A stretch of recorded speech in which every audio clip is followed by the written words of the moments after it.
welcome to Scorched Earth and a general reading for the sign of Aquarius, Sun, Moon or Ascendant for the month of September 2023. I hope you are well. I'm using the Edmond Dulac tarot for you today. It's been coming out quite a bit recently. Before the reading begins, if it resonates with you and you'd like to go a little bit deeper, there will be an extended that you can access at the end. That's the first link in the description box. The second link in the description box is to my private community. That is the Order of the Phoenix over on Circle. You can get access to all of the extended content for no extra cost. So you can watch for your moon and your ascendant and you know, whatever else you would like to look for, if you choose.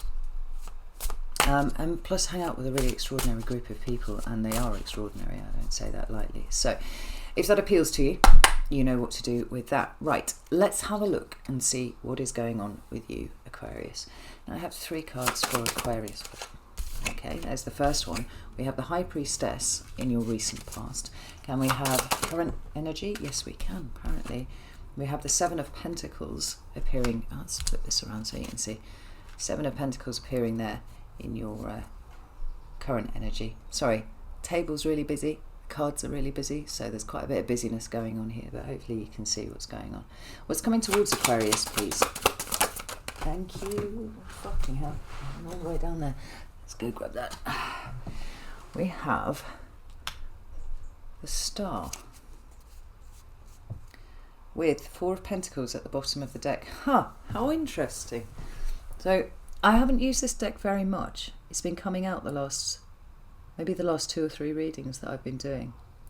But what we have there is the Princess and the Pea. And if any of you caught the South Node in Libra video that I did, I specifically referenced this, and here it is at the bottom of your deck. So let's pop that there. You can see what we're looking at. Move that a little bit. So let's get some clarifiers and see what to make of this. Let's give these a waft actually. So tell me why the High Priestess is here for Aquarius, please. Thank you. We have the Queen of Wands. And we have the 5 of Wands. Tell me about the 7 of Pentacles, please. Oh shit. We've got the King of Pentacles. And we've got the 3 of Wands in reverse, which would make a lot of sense actually. Tell me about the Star. Why is the Star here? We have the Devil. So this is Aquarius energy, and we have Capricorn there, which may or may not be relevant. But we'll have a look. And we have the Empress. So we've got 3 major arcana to finish for September for you. I did feel when I did the meditation before I started your reading, I did feel like September was going to be a canny big month for you. By the time I came out of it, I opened my eyes and they were just blurred. It was so intense, they were just really blurred.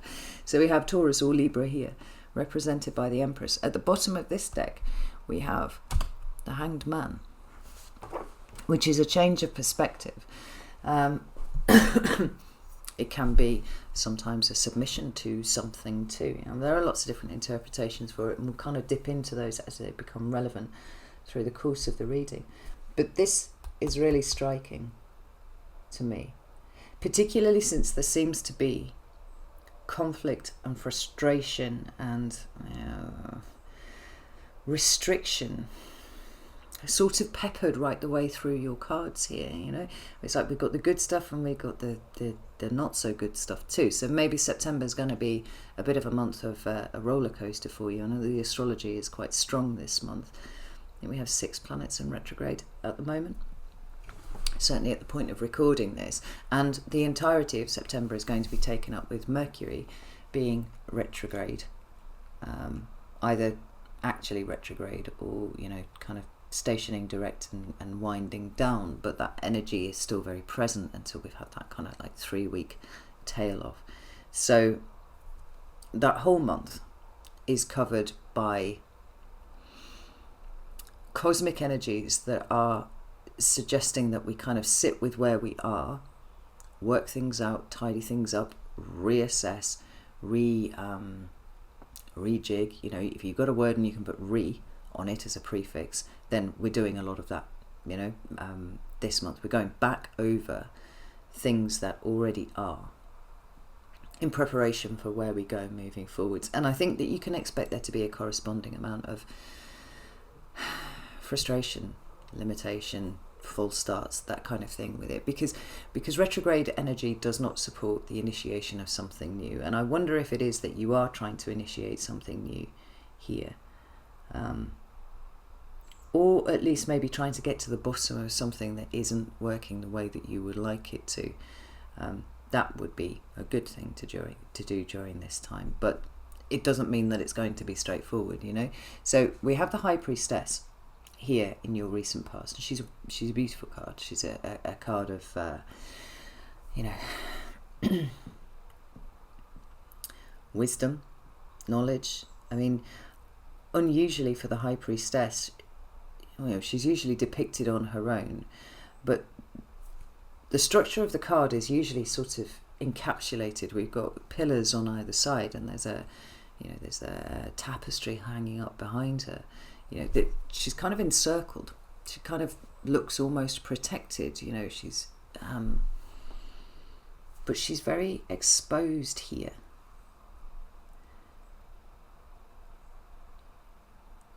And in all honesty, the image appears rather bleak. I'm not saying that your experience has been bleak, but it's exposed, it's vulnerable, and there's not a lot of colour going on here. She actually looks to me like she's sitting very, very still, unwilling to make any kind of move in any direction, which is interesting, because, you know, all the colour happens under here, like sort of underneath the outward presentation of the High Priestess. It's a very passive card. And you've got the two most passive cards in the tarot appearing here, both of them Pisces for me, which is, you know, the High Priestess and the Hanged Man. It's like you've been sitting very still and not wanting to make any sudden moves in any direction. And I don't know if this is because you haven't been wanting to draw attention to yourself, or because you're actually trying to see the truth of an issue here. Because there's all manner of fire going on underneath. The Five of Wands being, you know, as it is a card that speaks of conflict and strife. In this tarot reader that I find particularly inspiring, her name's she's Jay from Aquarian Insight, and I used to watch her when she was on YouTube, and years and years ago, and then she just suddenly left YouTube, and I didn't know where she'd gone, and then I tripped over her on Odyssey about 2 years ago, and I was absolutely delighted because she's still out there and she's still doing her thing. She's just chosen to come off YouTube. She always described the fives as the agents of chaos, and that really resonated with me very hard, because if you think about the numerology of the tarot, you know, the 4 is foundation. We're always talking about foundation when that's concerned. The 5 is the instability, right? It's where what you have built gets blown up in some sort of way, not to punish you, but to make you do it better, right? It's showing you where the cracks are in something, and it seems to me like something's been coming to the surface for you, and there's an awareness of what it is that you are either feeling conflicted about, or maybe the nature of a conflict that you're having with somebody else. I mean, we can't disregard that as a possibility either. But we've got that Queen of Wands there. She's actually looking over this with an expression that appears to be of abject disdain. I'm using the Centennial edition of the Waite-Smith here, which is, I believe, the original coloration. I can't see that as anything other than disdain at this point. So she's disdainfully looking at this scene here. And we're never quite sure whether this is, you know, play fighting, or whether there is actually some, you know, aggression going on here. It's very context driven, I think. But because it's coming out under the High Priestess and there's nothing happening up here, but everything is happening underneath, it feels to me like you are trying to maintain your composure in the face of something that's going on underneath that is so strong that it feels to me like you're trying to work out what is the right course of action here. You're not happy about the amount of conflict that you feel inside. Certainly not enjoying that very much. But there's an overarching principle of a desire to understand, which is, I think, what the Queens do very well, right? In the internal subjective experience of whatever suit they represent, right? She's looking at this and she's trying to make sense of it. Because once you make sense of it, then the energy of the king, which is the active masculine, can actually do the thing. But the comprehension is all here. So she's looking at this scene and going, what the fuck are you so conflicted about? Why is this a problem? And like I said, this might actually be a conflict that you're having outside of yourself, where you're trying to maintain your composure. Maybe somebody is trying to press your buttons. Maybe somebody is trying to elicit some sort of response from you. And there is a response. But it's happening behind the composure. Right? You're not going to give someone the satisfaction of seeing a response in you. Or it could be this very internal state of, everything isn't quite what I thought it was, and until I understand this, until I make sense of it, I am actually really afraid of putting a foot in any direction. The passivity comes in from sort of wanting to allow this situation to play out, because to quote that short story, insufficient data for a meaningful response. I fucking love that. I can't even remember what the story is called. It's just a short story. I actually have that on my what's it on? It's on one of my messaging apps. You put a little status and it's always insufficient data for a meaningful response. So there you go. Anyway, this Four of Pentacles feels like it takes on a slightly different interpretation from that we would usually associate with the Four of Pentacles, which is, well, it's a four, right? So it's foundational, it's what we're holding on to. Sometimes it's the things that we need to release, but sometimes it's the things that, actually have so much value that we should be trying to hold on to them in some sort of way. But then we have this five here, and it's almost like you're unsure. Good Lord. You're unsure as to which camp any of these things that you're dealing with, be they internal or external, actually belongs to. Is it a case that you're sweating the small stuff and maybe you should stop? Or is it that this is as big as you think it is, and you don't quite know how you feel about it at this point, or you haven't known how you felt about it at this point? I could absolutely see that being the case. But there's discomfort here.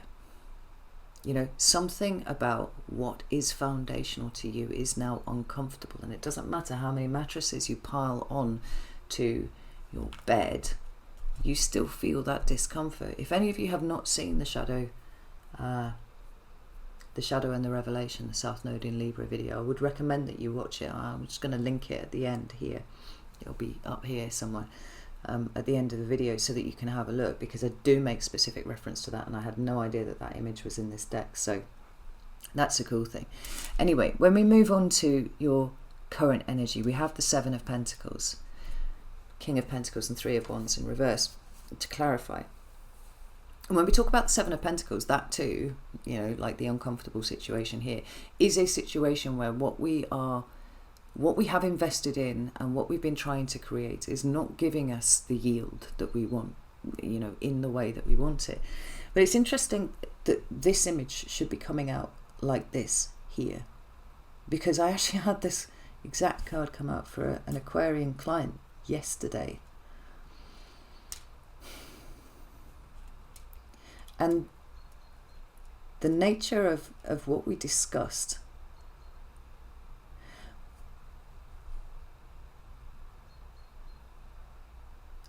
encapsulated the idea of whether it was possible for you to simply be in a state and vibe, right? To put it really plainly, because this is an intimate moment here, right? For a start, the Seven of Pentacles doesn't usually have more than one person on it, if it has one at all, right? We're very accustomed to seeing, the chap who's leaning on his hoe and looking really quite unhappy about the yield that is coming from his plant, right? So it's like there's something wrong with the plant. It's not giving you what you initially wanted. This is a point where, should we dig the plant up, clean the soil, enrich the soil in some way, and then try again next year? Or have we put so much into it now that actually what this really needs is just a little bit more, and then we're okay? This has two people on it.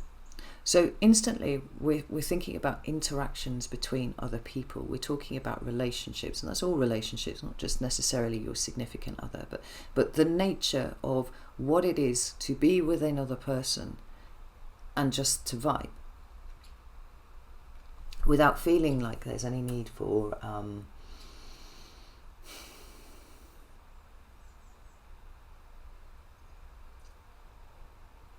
any need for anything, really. Because we've done quite a lot of talking about boundaries over the last couple of months, Aquarius. And we've done a lot of talking about the nature of free will, and, to what extent your free will is actually being exercised when you're coming at things from a place of fear. And I'm struck by this isolated, vulnerable, exposed, but very frozen, very kind of like actually cannot move. That's how she looks to me there. Can you see that? She doesn't look comfortable. And the High Priestess usually does look comfortable. She doesn't look comfortable at all. Frozen demeanour. And then this, which seems to me to be a contemplation of this. And maybe this is what you're feeling, slightly conflicted about. Is it possible for you to open up and be vulnerable and be seen, not need to have this frozen exterior presenting to everyone? Can you be in that space? Can you be what I think you're kind of hankering for at this point? Like I said, this doesn't have to refer just solely to intimate sexual relationships or anything like that. It could be about the nature of your friendships. It could be about the nature of the relationships that you have with your family. This could be about the way that you're seen by new people. There's something very contemplative about the you versus the we. The I versus the we. And again, this is big South Node in Libra energy. That's what I was talking about with the other video. Is it possible for you to just relax in the company of somebody else in a meaningful way that has you being vulnerable and exposed? Or is it that you feel the subconscious expectation of other people so strongly that you have a defense mechanism to that, and that is to frost up on the outside, be like, oh, you're not getting in here, that's not happening. That functions somewhat like a wall rather than a boundary. Now, the King of Pentacles is about responsibility, it's about duty. There's an active energy of protection and oversight, and like I said, duty and responsibility. Those two very, very strong things. They come up in various respects with all of the kings, but it's most prominent for me with the King of Pentacles.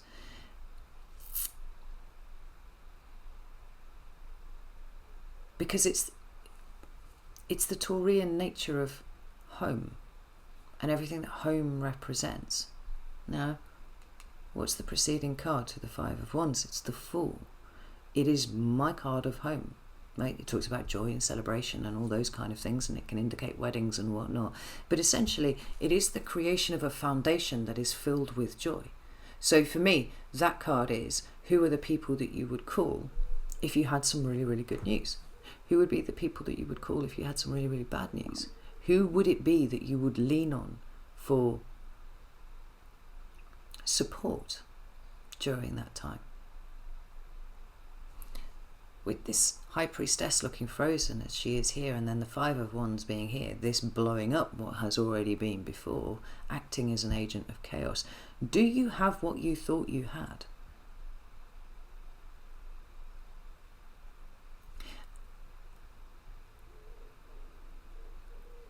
Maybe more than that.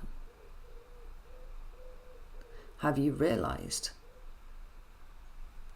that you've had these frozen ice walls up with people who actually do mean quite a lot to you? Because there's something here about what is needed from you in order to function. And that's to say, you know, what other people need from you in order to function within the relationship. And what it is, you know, how far you're allowing people to come in before the drawbridge is lifted. Like, it feels like there's a thawing out here of you, Aquarius. And I think that it feels frightening. Because, you know, the ice walls, if you want to go down that road, have been for you a point of, they've been a coping mechanism.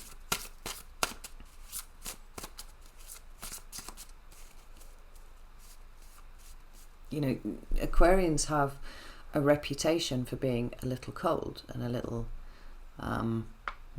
emotionless sometimes. It's a bit of a trope, and I think it betrays a lack of understanding as to how it is that people end up being the way that they are. You know, yes, as a predisposition, your coping mechanism is more likely to be, I will detach from people than invest.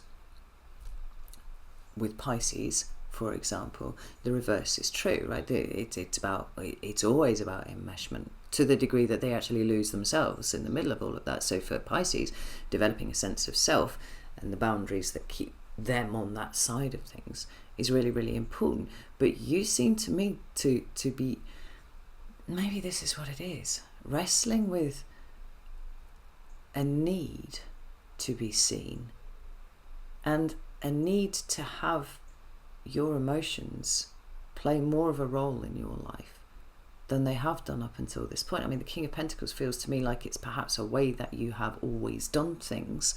You know, it's been very dutiful. It's taken care of the things that needed taken care of. But it's always sitting at the other side of some big gulf that's opened between you and other people. And what you seem to want, to me, is intimacy. And that makes you feel very uncomfortable, because obviously it's very exposing. Plus, it's something that runs entirely contrary to the coping mechanisms that you've set up in order to deal with life. Yeah? I know it's a vast overgeneralization to say that, to imply that you appear occasionally robotic to the rest of the zodiac. It's not entirely fair. It's not what I mean. But your coping mechanism is to analyze the fuck out of your feelings rather than actually allow yourself to feel them. And that's worked for you for a very long time, right? It's enabled you to detach from what has been painful. But this energy seems to be coming up now. It says, I want to be able to just do this. I want to do a little less of this and a little more of this. It feels to me like you would like to be seen. It feels to me like you would like to be a part of something that currently you are not. And it's like there's a whole different aspect of engaging with people that's coming to the surface for you, and it's making you deeply uncomfortable. It doesn't feel practical. It doesn't feel logical. It doesn't feel like you really have an idea about where this could go. It just feels overwhelming.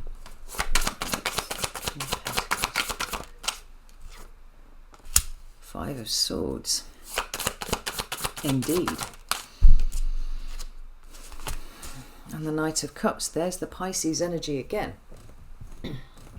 So what we've got going on here with a second five is more instability, more chaotic energy that's coming in. But this time it's affecting the way that you think about things. Perhaps what it's starting to do is reveal to you the extent to which there are cognitive loops at play within you.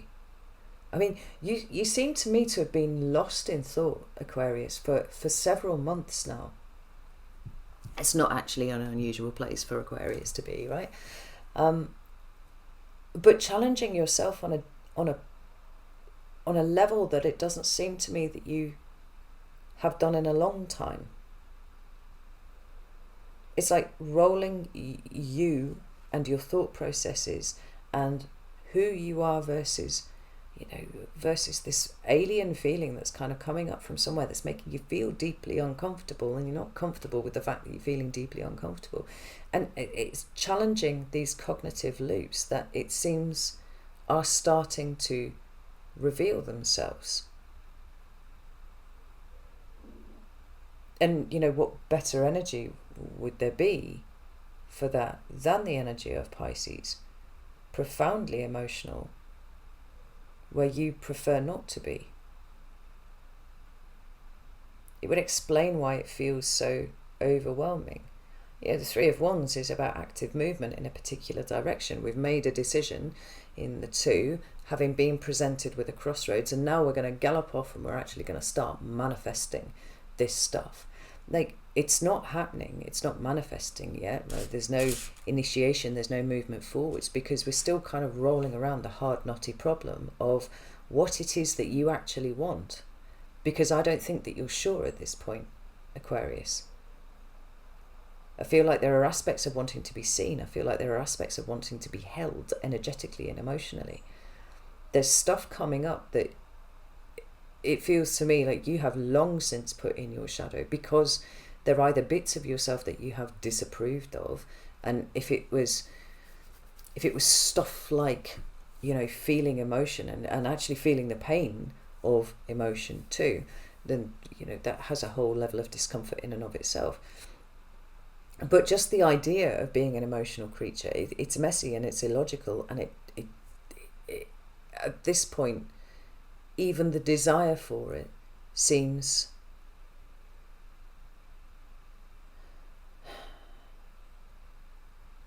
like it's pulling you in two different directions. Because the Knight of Cups is about an open-hearted approach to everything. Right? It's heart-centered consciousness, and that's heart with a capital H.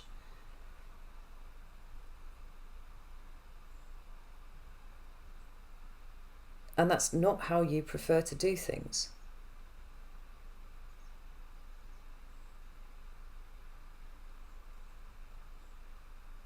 As an air sign, particularly as a fixed air sign, the way that you think about things is the way that you think about things. And you might add additional knowledge into that. But essentially, what the nature of your swords are pretty fixed. Yeah, Five of Swords is an Aquarian card. But you seem to be being challenged by your own internal space. And it seems to be throwing you for a loop a little bit.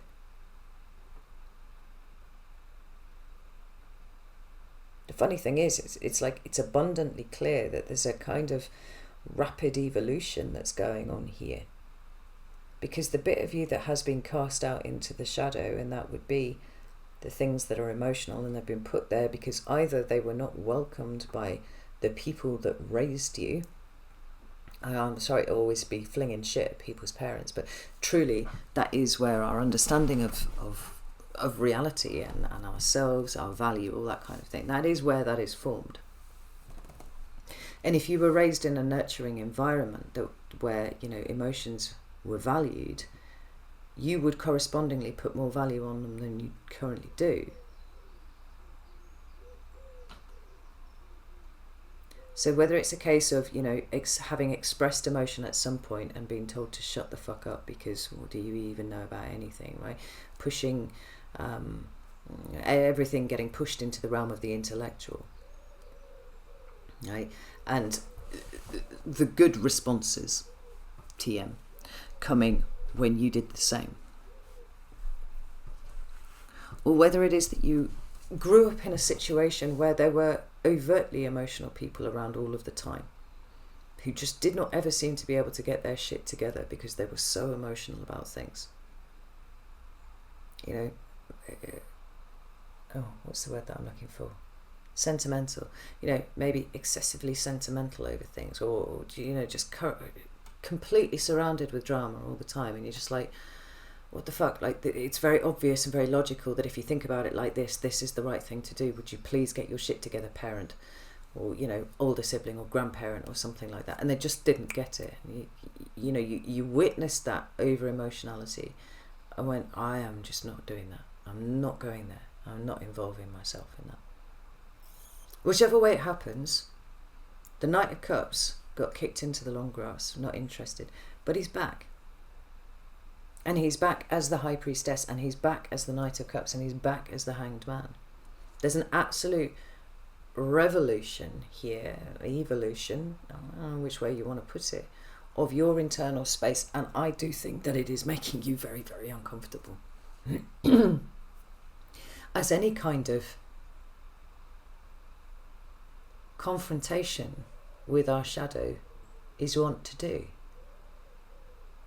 And the things that you have not allowed yourself for the longest time are now things that seem to be rising up, a hankering in you for these things. And you're like, but I already did all of this and I worked out that this was no good. Like, why am I back in this space here now?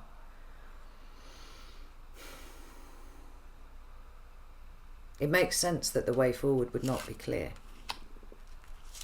It would make sense that, you know, the way that you show up and the way that you are, the way that you provide, the way that you're responsible to the people that you care about would be being challenged at this point. And correspondingly, that it would be kicking the shit out of your identity or your perception of your identity.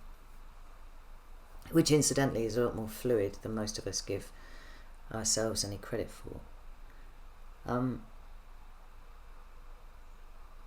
Now, I mean, this front I've been talking about, yeah, this frosty kind of stricken icy High Priestess that we see here. I mean, that might well be the way that one part of you is looking at the other. I mean, what the fuck is going on here? What is all of this about? I don't understand why this should be coming up now. Well, darlings, the energy's fucking crunchy as fuck for everyone at the moment. Most people seem to be having a hard time in one way or another. And most of them internally, you know, it's the war of self that's going on here. The rigidity of what we think we are versus this passive but creepingly powerful passive energy that's just kind of coming up and going, hello, hi. That's how my Pisces daughter says hello, hi. Every time she just glides out of the door. Hi. Can't tell you the number of times she scares the shit out of me by just gliding out of somewhere like I just didn't hear her coming at all. And then there she is with a little hi. Anyway, the good news for you, Aquarius, is that September has the star as the main theme for this, and this is your card.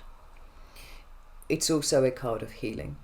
It's a card of, for me, connection, interestingly enough, and that stems from the whole, you know,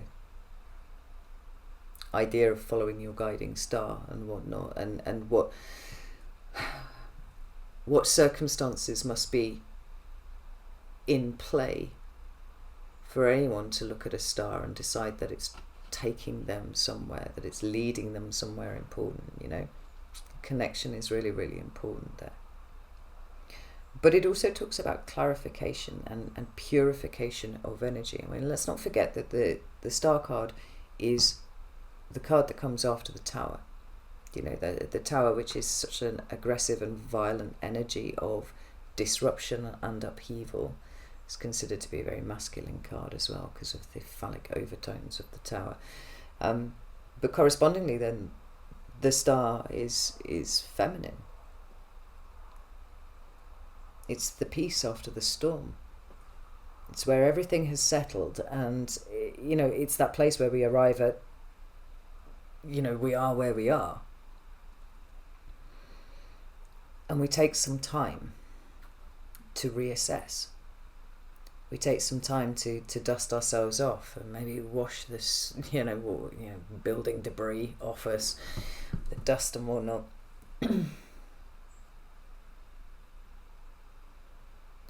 but it's entirely wound up in a sense of your own identity, right? And how it's shifting and how it's changing. And I do feel like, you know, the perfect representation of this would actually be the Devil and the Lovers card together, but we've got the Devil and the Empress, which is interesting.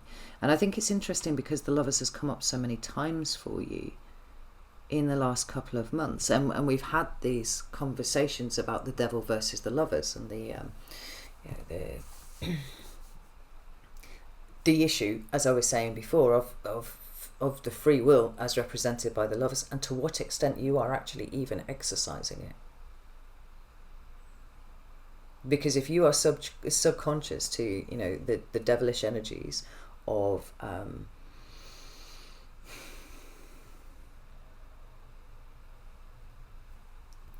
even the shadow, you know, the projections and the toxicity and the things that come from not meeting our own shadow, right? The way that we will studiously and steadfastly avoid going anywhere near anything that feels even remotely shadowy to us. It leaves you with a much smaller box of tools to do life with. So kind of looking in your box and kind of shaking it around. I mean, I'm like, okay, well, my free will's in here.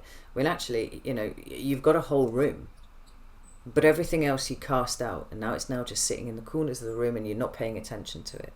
No, I don't want to see that. That's shadowy stuff. Okay? Being emotional, shadowy stuff. Wanting to be with people, shadowy stuff. You know, all of this is a protective mechanism, because at the heart of the shadow is a positive intent. Always a positive intent. And that is, it's part of your subconscious that is trying to protect you from something that has been painful, something that has hurt you. And this is true even if you have absolutely no fucking recollection of when that happened. And I've spoken before about the course that I did with the Psychedelic Society, literally on consciousness, and that question that the tutor asked me, you know, when I said I was an introvert, say, have you always been that? And I was like, yeah, and then stuttered, and my brain just stopped because I couldn't finish the word, because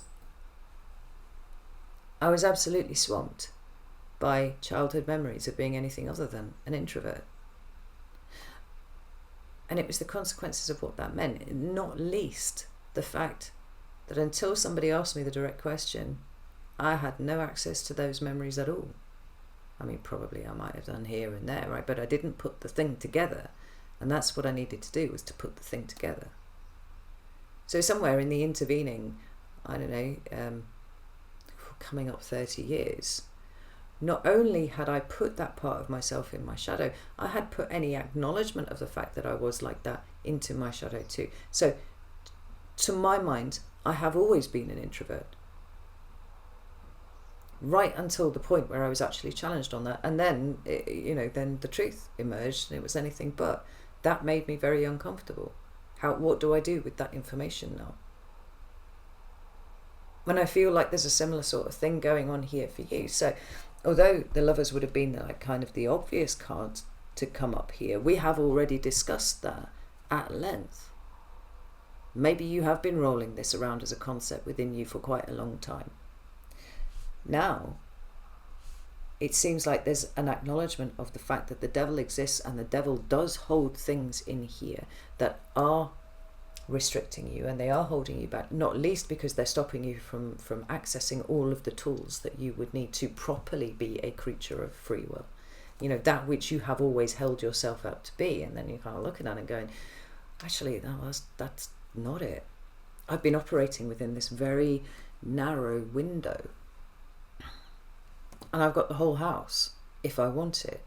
But this is going to take a bit of a revolution in the way that I think and the way that I process everything, and the value that you place or do not place on these bits of you.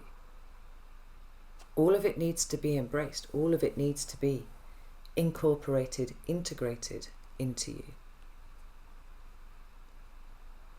You know, it's almost like not only have you detached yourself from people as a defense mechanism, as a coping strategy, but you've also very clearly delineated bits of you too So it's like, right, this bit here, this is me, but that's not me and I don't want anything to do with that, and that's not me and I don't want anything to do with that, or that bit over there. And this creeping Piscean energy won't be stopped by walls, because it's just like mist. It will just drift over the top of it, and then it's drifting around and it's touching all these little bits of you, and you're like, stop touching things. It's that duality of something being so familiar yet also alien and threatening, and how it's challenging on that really profound level your understanding of yourself.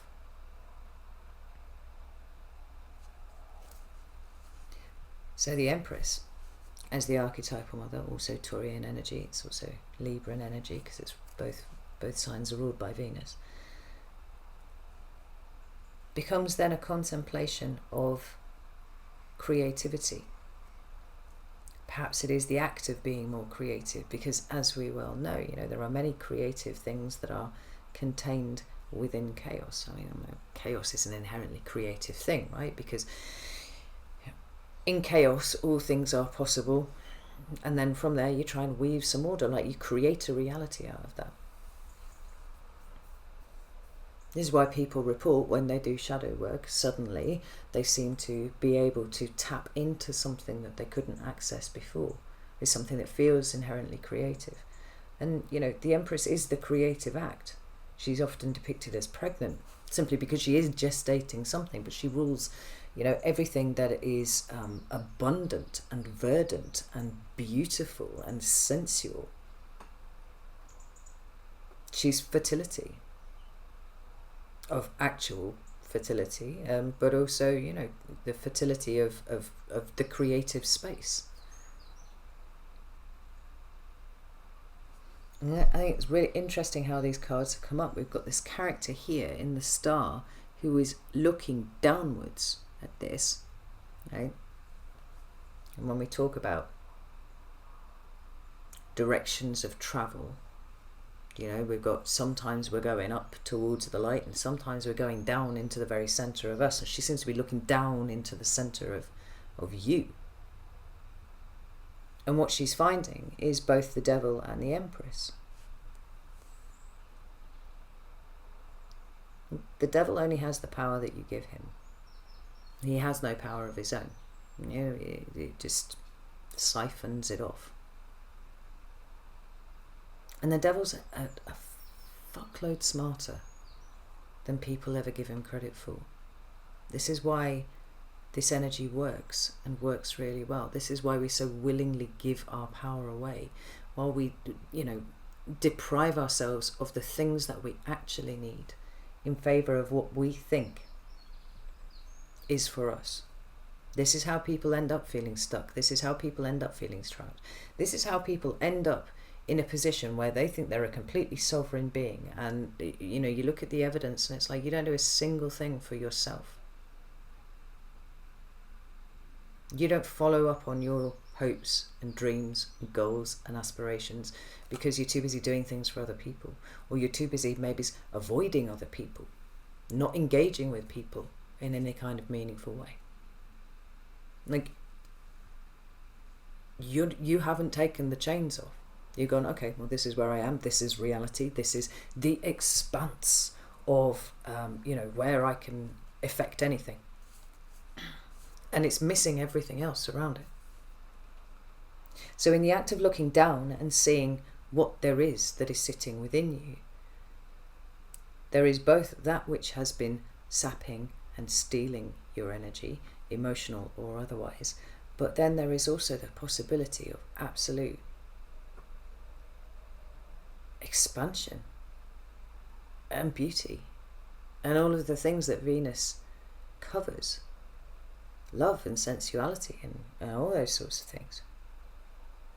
So then the question becomes for you over the course of November, September,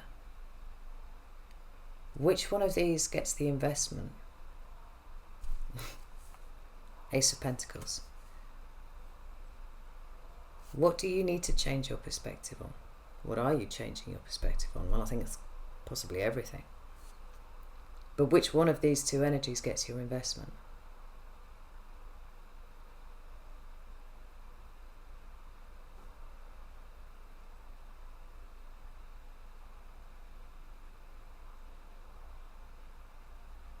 There was something else I was going to say about the Empress and I've completely forgotten. Oh, gratitude. The Empress for me represents gratitude.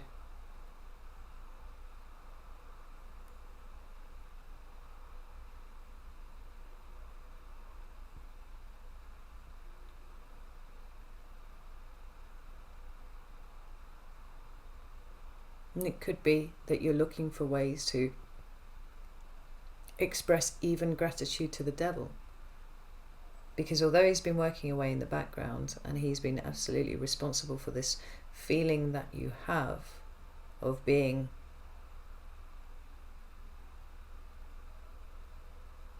well, the realization that you've had that your free will has not been your free will. The fact is that in the recognition that this devil energy exists, you are suddenly empowered to take your energy back from where it has been.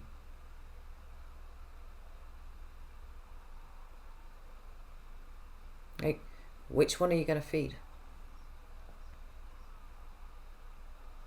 Because there is no truer expression of free will than the act of deciding whether you are going to continue to restrict your free will or whether you are going to start this process of expansion. I mean, Jupiter's in Taurus and it's doing some funky things, squaring shit and all that sort of stuff. You know, we're coming down to a sense of what is actually valuable to you. And if you could lose the fear around the thing that you actually want so deeply, how expansive the energy could be of creativity, of abundance. But the choice is yours. Quite simply, what are you going to invest in? Which one are you going to invest in? Alright, I'm going to leave it there, Aquarius. I'm going to go over to the extended now. You're welcome to join me on over at Vimeo, or you can come join me on Circle. It's up to you.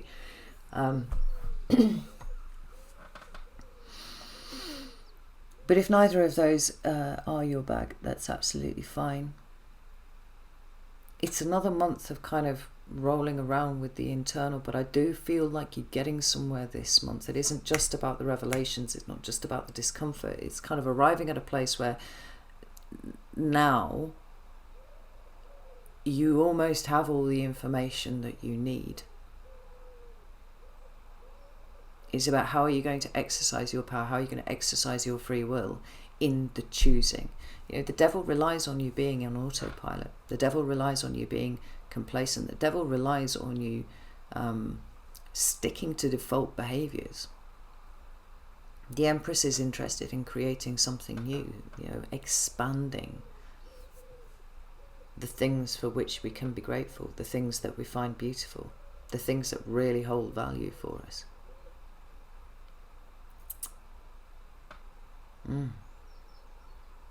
Fascinating. Right, gonna go. Know that I love you all very, very much. And I'll see you soon.